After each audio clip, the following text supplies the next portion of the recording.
Welcome back. History of Design, Session 6B, second part of Session 6.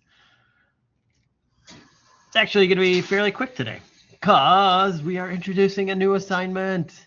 And this is all about the research part of the assignment. I'll go over this assignment in depth. It's just the gathering. What do you want to do? What are you going to work on? What are we going to do? And then again, over the next 5 weeks, I guess, including this week, you'll build out a final project. So I wanted to come back around and show you, when I was talking on Tuesday and I was going through these two projects, I was talking a lot about like, oh, maybe start integrating, maybe start thinking about when I do the title, how can it carry through to the my other part? Maybe they can start to maybe jive a little bit and be a little bit tighter in what they look like. I'm not saying exactly, but start thinking of drawing that brand from one to another.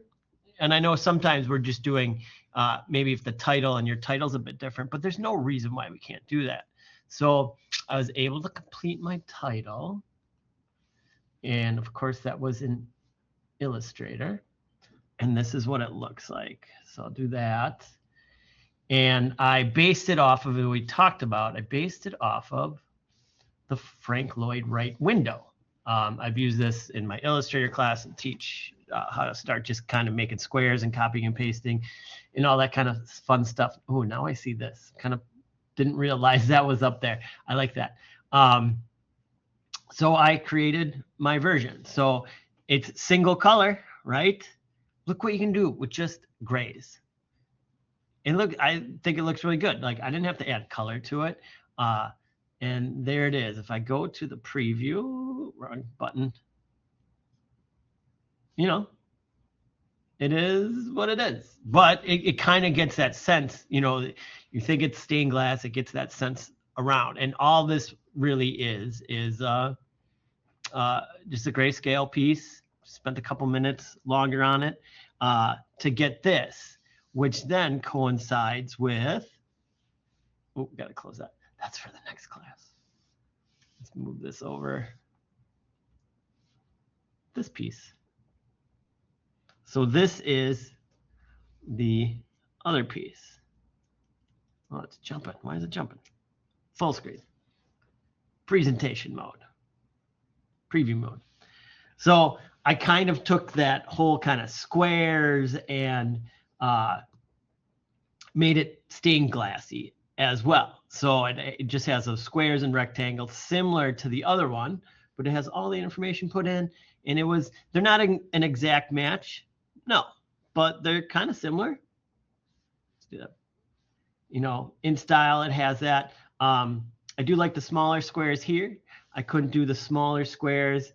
I think it would have gotten too busy with the text. I wanted the text to be able to read. And it's one is based on the other. And that kind of sometimes will simplify that process. This is actually goes into like the whole idea of maybe even Frank Lloyd Wright, and we take it into this in the idea of branding is once you have a concept, you can use that concept again.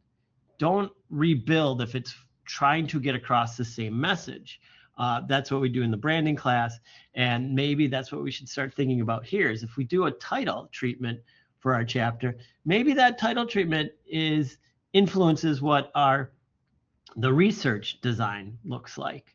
Or maybe in reverse, the research design, you figure out what you want to do in the research design, and then you have that influence what the title treatment should be. And then they become a working unit.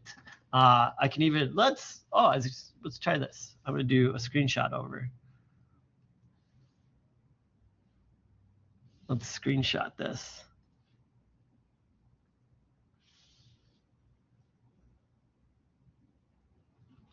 And then, I can't do it in preview mode, so I got to take it out of preview mode. Well, zoom out. I will go up here. I'm going to do this. Oh, I have something that's showing my bounding boxes, and I kind of love and hate it. So like these are them together. I got to shrink this one down. We use the free transform tool. We hold down shift. And different. It's just because the panel isn't big enough to show them both at the same time. But you get the idea. Like they're kind of based on the same design. Maybe I could have put a circle in here. I think it would have been too much. Or maybe like one at this edge to help it draw across. But there you go. Not too dissimilar, but they're working off the same idea. So that's what I was going with that. It's like, thought it might be kind of cool to start thinking about that. Do you have to do that? No. But what will it do? It will level up your design skills. You'll start like seeing like, okay, what can I do from this, and how do I pull that into that? It's something I constantly do. We work here. I work here at a MATC. MATC has brand guidelines. We have separate sort of brand guidelines for the graphic design department. Like I kind of like when I do something for the graphic design department, I do generally try to be like, well, what have we done before? Can I match the style match? And sometimes I break way out of that if I'm doing something new, but I do try to make sure that we have some common elements. We have a common logo. We have a common, some other things that I use. So start to think about that. And have some fun. I had fun, and I didn't use my 4 hours. I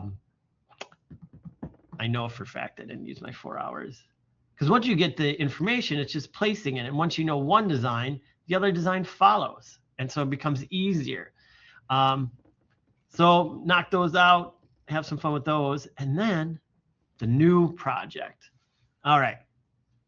So for this project, you're going to be picking a subject matter, select one graphic design style for the Meg's graphic design history, and it's all here. Which chapter? Just download this file, look through them. This is all the newer stuff. So we went from like kind of older, let's say retro, and these chapters are all far newer, dealing with,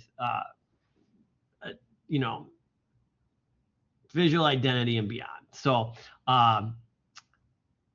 newer subject matter, just click through it, like what's jumping out to you.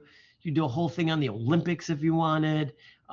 That's done in the past. I've seen people do that. Some people do some people do this. Let me just tell you, not a ton of information. Like you're excited, like, oh, MTV. And then you end up being like, oh, there's not enough information on MTV. Dig around, find out what sticks out to you. Some people love these posters. I don't get into them. Some classics in here. I see some push pin, some retro throwbacks. Like this is retro, but we call this retro because it's a retro of a retro. So dig through, find that subject matter. Ooh, we get a lot of people. Peter Max, right? This is Peter Max, 2144. Yep, Peter Max. Huge. Psychedelic posters is a big one. Visual poetry. There's some great things to choose from, all the way up until April. I think some people, this April, no, this is Bruno Wolfgang. Let's see where April is. April Greiman, the top one. She's very famous. She's like at the forefront of bringing digital design to the masses in what we look like. So a lot of great stuff. Oh, this is that SWAT. Oh, this is what I based my design off of for the Tony Hawk piece. That's hilarious. This is in there. This is Paula Scheer for Swatch Watch, and then I did it. But like she took something that was already out there, very famous, redid it, and I took what she took and made it even more famous. No, just kidding. 4 of you have seen my design. 5 of you, how many are in the class? So dig through these, find out what you like, find out something you're going to want to work on for a couple weeks, play around with, and do a little more research. So as we start the process, choose one graphic design style, writes or gather 200 words about that style. I can put the word gather in there, write or gather. As you know, I'm fine with it. You just have to reread it and make sure it makes sense. Make sure you know what it says before you just upload it. And then I read it and I'm like, what is this? What are you writing about? And you're like, oh, I guess I didn't read it. Because other people may see this in the future. If you use this in a portfolio and you show your design work, it's really good to see the design work. And then 10 different pieces. Collect visual research imagery of your design style. 10 different pieces. Here's the big one here. Period accurate too. That the old internet, as we get newer, it's harder to not find fake pieces or pieces that emulate. Like there's so much out there when you type in the name and you say like, oh, April Greenman, then you have to make sure you're not pulling pieces that are an homage to her, but you're pulling her actual pieces, and find those 10 pieces. Now you need to create a multi-page document for this, 16 by 9. In InDesign, Adobe InDesign is the way you do multi-page documents. Include all the research and contact from the steps above, the subject, your write-up, the 10 visual examples. Here's an example from another student. And again, it can be, they found a lot of information on theirs and they're doing the letterpress revival. And this is what they got started with. There's all their research and notes. And this is just, again, to get you started. Now, what are we creating? We will be creating in the end, not today. Sometimes people would be like, I have to create that in 1 week. No. We will be taking you through the steps of creating an 8-panel brochure. So 8 panels, I'm giving you some leeway with that of how an 8-panel brochure would look. But it's, if you take a piece of paper and you fold it 3 times, you're like, what? That doesn't make sense. How does that make 8 panels? Well, and this is the simplest of the simple. I don't want you to necessarily do this, but it's just the simple of the simple. Let's go to your files. Let's go to 126. These drawings. Do I have old drawings? No. Let's see what I have from way in the way past machine on this. There we go. So this is the base idea for this, and you don't have to worry about this now, but you can start to think about this now. And let me draw this out again. I'm going to create a new layer. Turn that off. Let's turn that off. Let's create another layer and then fill that with white. Edit, fill with white. Okay. So this is, when we're going to create our design. Oh, 27. Yeah. The base. Down and dirt, you are going to, if you take a piece of paper, you fold it once. This is a fold. Fold it twice. And fold it a 3rd time. You get, that's 3 folds. So this is 1, 2, 3, 4. And then on the other side is 5, 6, 7, 8. So it is an 8-panel brochure. Now, in thinking about this, again, this is just thoughts while you're doing your research. You don't have to finalize this.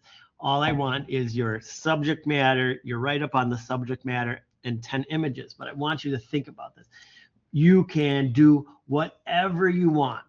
as long as it's 8 panels minimum. So you could be like, well, I want this weird, like crazy folding cube idea.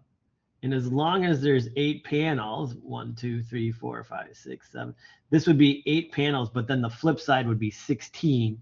You know, like you can do more depending on how crazy you want to be. I've had students do like the hexagon design where it's a bunch of these connected.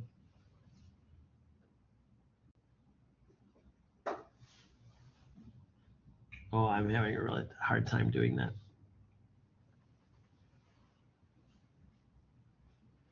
You know what I mean? And then so they had a bunch of panels going around in a circle, whatever it may be. I've had like people have done like angles on it.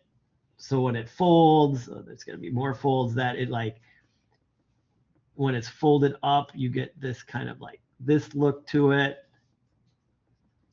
you know, not the fold in the back.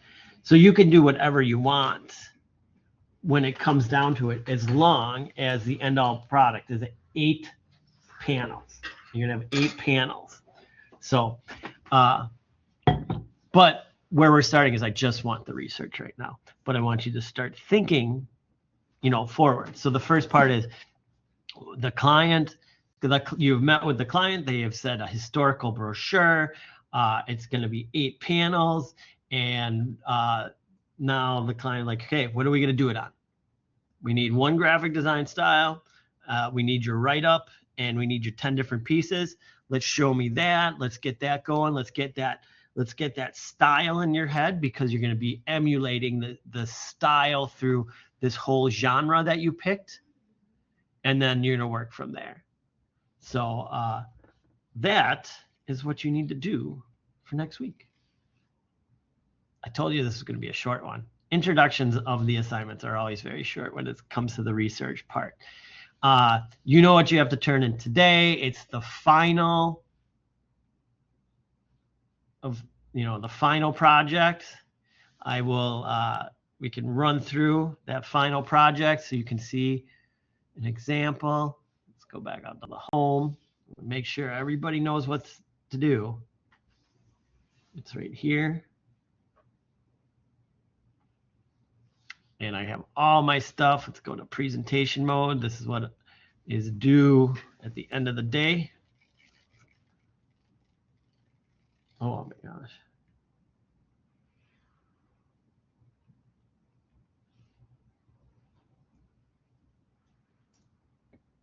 All right, so, you know, I have my intro, styles and client. I have Herbert Matter, Ray Thompson, Otto Storch, Advanced. Then the visual research and sketches. So like this is what phase we are in right now, though we're not doing a client. Visual research and sketches, visual research, sketches. Visual research, sketches, visual research, sketches, final sketches and computer rough drafts. So that's just refining it, because this I can then show to a client and have the client say like, yes, that's the direction. So that's why we do that tighter version, because sometimes this is just to get to me, like I want to do that style. I get it. Okay, show me it again. I think I know what you want. And then we do our start the computer rough it. As we know, mine turned out a little bit different. Got these guys. This is the computer rough, figuring out all those ideas. Work in progress, starting to make things real, fix all the problems, get that going, and then the finals, in which we have the final and the mock-up. The final and the mock-up. The final and the mock-ups. So, and that is what's due tonight. So, yeah, so finish this up if you haven't done so. It looks like somebody handed something in. I don't know, I'm in the wrong mode. Make sure you start on your 20th century stuff. That's due on Tuesday, and then for next week, Thursday, It is the start of project B, which is just gathering your assets, finding out what do you want to work on, what's jumping out to you out of that MIGS book, and that you would like to spend some time on a single subject matter. So there we go. That's it. Once again, sometimes, because I'm not going through the process and showing you how to build stuff, it's a little bit quicker. If you do have any questions, comments, or concerns, just ask me. Reach out to me. I don't get it. What do we got to do? How do I have to do it? I will get back to you. I will help you. But if you don't ask questions, I don't know you have questions. So in order for me to do my job, you have to ask. So there we are. Nice short one. All right. Again, questions, comments, or concerns, let me know. Otherwise, I will, if I don't talk to you on the discussion boards, I will talk to you next week, Tuesday. And we'll launch, move on to the next chapter. All right. Thanks a lot. Take care. Bye-bye.